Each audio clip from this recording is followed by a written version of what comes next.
called Alice's Restaurant. It's about Alice and the restaurant. But Alice's Restaurant is not the name of the restaurant, that's just the name of the song. And that's why I called the song Alice's Restaurant.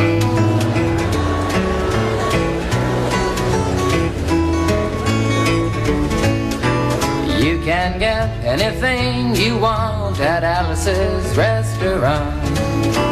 You can get anything you want at Alice's Restaurant. Walk right in, it's around the back, just a half a mile from the railroad track. And you can get anything you want at Alice's Restaurant.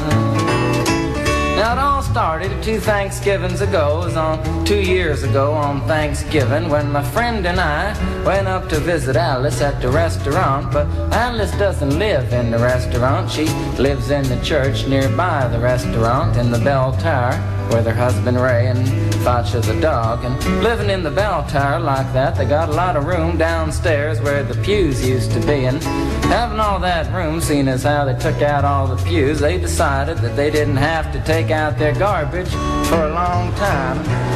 We got up there, we found all the garbage in there, and we decided it'd be a friendly gesture for us to take the garbage down to the city dump.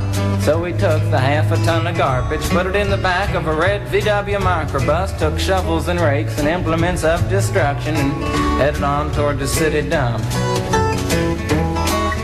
Well, we got there, and there's a big sign and a chain across the dump saying closed on Thanksgiving. And we had never heard of a dump closed on Thanksgiving before, and with tears in our eyes, we drove off into the sunset looking for another place to put the garbage. We didn't find one till we came to a side road, and off the side of the side road was another 15-foot cliff, and at the bottom of the cliff was another pile of garbage. And we decided that one big pile was better than 2 little piles, and rather than bring that one up, we decided to throw ours down. That's what we did. And drove back to the church, had a Thanksgiving dinner that couldn't be beat, went to sleep and didn't get up until the next morning when we got a phone call from Officer Obie. He said, "Kid, we found your name on an envelope at the bottom of a half a ton of garbage, and just wanted to know if you had any information about it." And I said, "Yes, sir, Officer Obie, cannot tell a lie. I put that envelope under that garbage." After speaking over for about 45 minutes on the telephone, we finally arrived at the truth of the matter and said that we had to go down and pick up the garbage, and also had to go down and speak to him at the police officer station. So we got in the red VW microbus with the shovels and rakes and implements of destruction, headed on toward the police officer station. Now, friends, there was only 1 or 2 things that Obie could have done at the police station, and the first was that he could have given us a medal for being so brave and honest on the telephone, which wasn't very likely, and we didn't expect it. Another thing was that he could have bawled us out and told us never to be seen driving garbage around the vicinity again, which is what we expected. But when we got to the police officer station, there was a third possibility that we hadn't even counted upon, and we was both immediately arrested and handcuffed. And I said, "Obie, I don't think I can pick up the garbage with these handcuffs on." He said, "Shut up, kid. Get in the back of the patrol car," and that's what we did, and sat in the back of the patrol car and drove to the, quote, scene of the crime, unquote. I want to tell you about the town of Stockbridge, Massachusetts, where this happened. Here they got 3 stop signs, 2 police officers and 1 police car. But when we got to the scene of the crime, there was 5 police officers and 3 police cars, being the biggest crime of the last 50 years, and everybody wanted to get in a newspaper story about it. And they was using up all kinds of cop equipment that they had hanging around the police officer station. They was taking plaster, tire track, footprints, dog-smelling prints, and they took 27 8x10 color glossy photographs with circles and arrows and a paragraph on the back of each one explaining what each one was to be used as evidence against us. Took pictures of the approach, the getaway, the northwest corner, the southwest corner, and that's not to mention the aerial photography. After the ordeal, we went back to the jail. Obie said he was going to put us in the cell. Said, kid, I'm going to put you in the cell. I want your wallet and your belt. And I said, Obie, I can understand you want my wallet so I don't have any money to spend in the cell, but what do you want my belt for? And it said, kid, we don't want any hangings. Said, Obie, did you think I was going to hang myself for littering? Obie said he was making sure, and friends Obie was, because he took out the toilet seat so I couldn't hit myself over the head and drown. And he took out the toilet paper so I couldn't bend the bars, roll the toilet paper out the window, slide down the roll and have an escape. Obie was making sure, and it was about 4 or 5 hours later that Alice, remember Alice? It's a song about Alice. Alice came by and with a few nasty words to Obie on the side, bailed us out of jail. We went back to the church, had another Thanksgiving dinner that couldn't be beat, and didn't get up until the next morning when we all had to go to court. We walked in, sat down. Obie came in with a 27 8x10 colored glossy pictures with the circles and arrows and a paragraph on the back each one. Sat down. Man came in, said, all rise. We all stood up, and Obie stood up with the 27 8x10 colored glossy pictures, and the judge walked in, sat down with the seeing-eyed dog, and he sat down. We sat down. Obie looked at the seeing-eyed dog. And then the 27 8x10 colored glossy pictures with the circles and arrows and a paragraph on the back of each one, and looked at the seeing-eyed dog.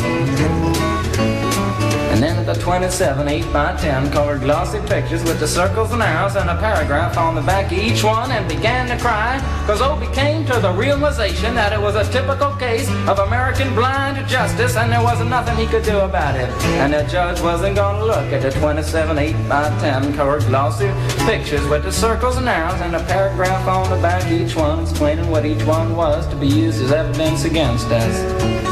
And we was fined $50 and had to pick up the garbage in the snow, but that's not what I came to tell you about. Came to talk about the draft.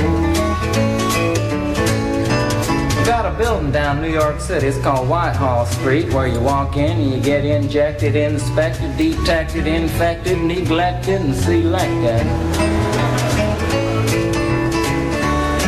I went down to get my physical examination one day, and I walked in, I sat down, got good and drunk the night before, so I looked and felt my best when I went in that morning. Because I wanted to look like the all-American kid from New York City.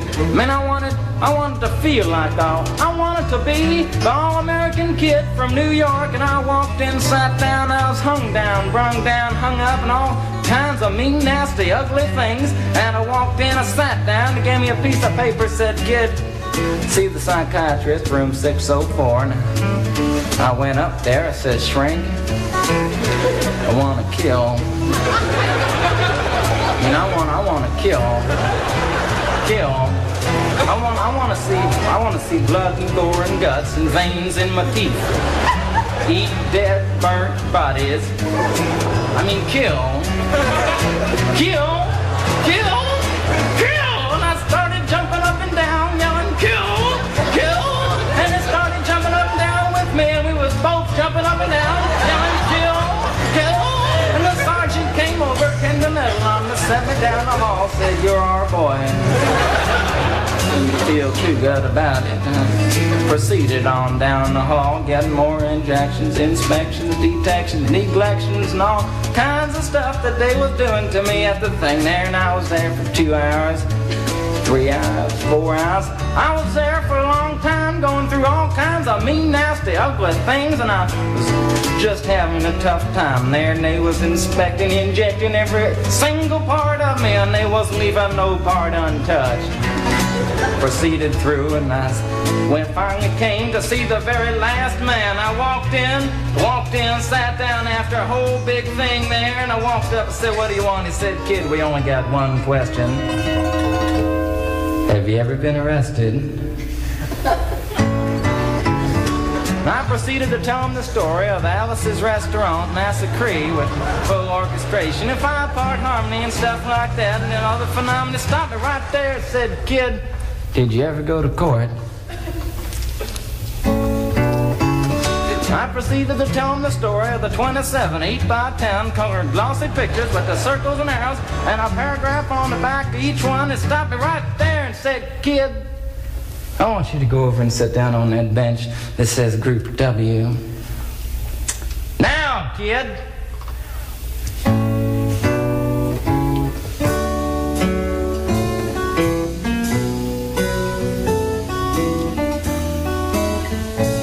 And I walked over to the bench there, and there's Group W's where they put you if you may not be moral enough to join the army after committing your special crime. And there was all kinds of mean, nasty, ugly-looking people on the bench there. Mother rapers, father stabbers, father rapers sitting right there on the bench next to me, and one, he was mean and nasty and ugly and horrible and crime-fighting guys are sitting there on the bench. And the meanest, ugliest, nastiest one, the meanest father raper of them all, was coming over to me, and he was mean and ugly and nasty and horrible and all kinds of things. And it sat down next to me and said, "Kid, what'd you get?" I said, "I didn't get nothing. I had to pay $50 and pick up the garbage." He said, "What were you arrested for, kid?" And I said, "Littering." And they all moved away from me on the bench there to carry eyeball and all kinds of mean, nasty things, till I said, "And creating a nuisance," and they all came back, shook my hand, and we had a great time on the bench talking about crime, mother stabbing, father raping, all kinds of groovy things that we was talking about on the bench. And everything was fine. We were smoking cigarettes and all kinds of things until the sergeant came over,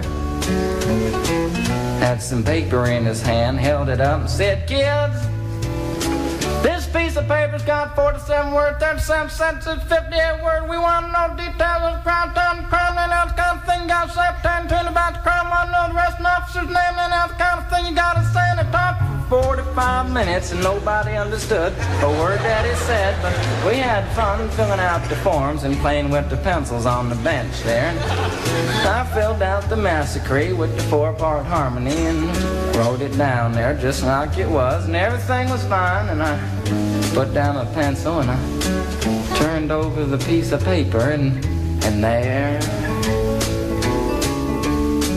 on the other side, in the middle of the other side, away from everything else on the other side, in parentheses, capital letters, quotated,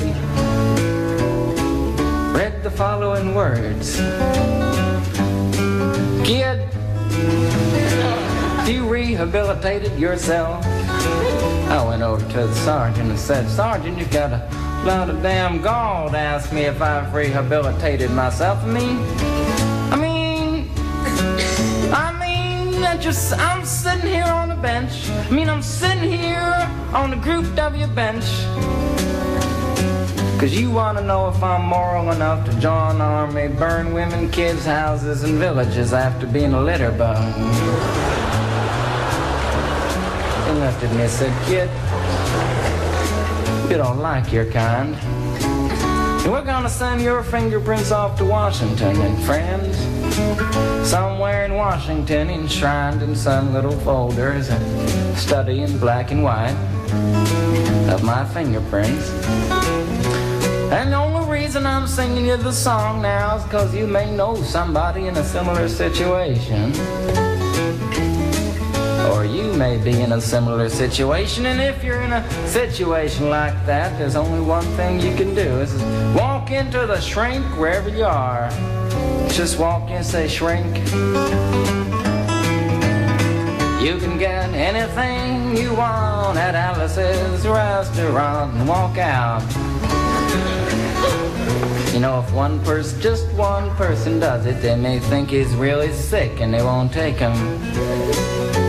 And if two people do it in harmony, they think they're both faggots and it won't take either of them. And if 3 people do it,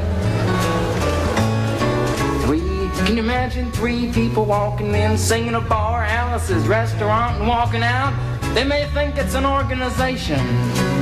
And can you imagine 50 people a day? I said 50 people a day walking in, singing a bar, Alice's restaurant, and walking out. And friends, they may think it's a movement, and that's what it is. The Alice's Restaurant Anti-Massacre movement. And all you gotta do to join is to sing it the next time it comes around on the guitar with feeling. So we'll wait till it comes around on the guitar here. Sing it when it does.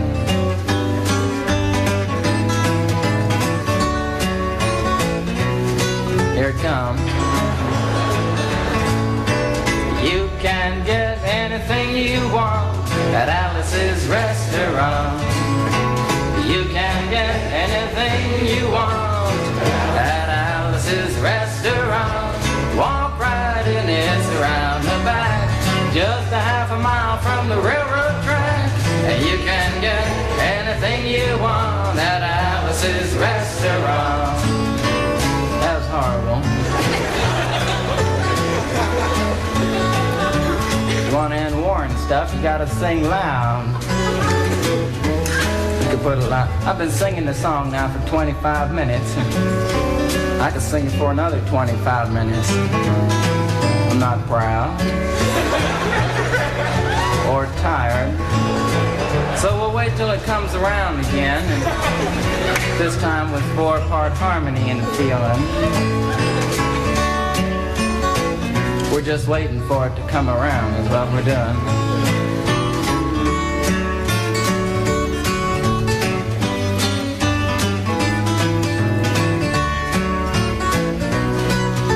All right now.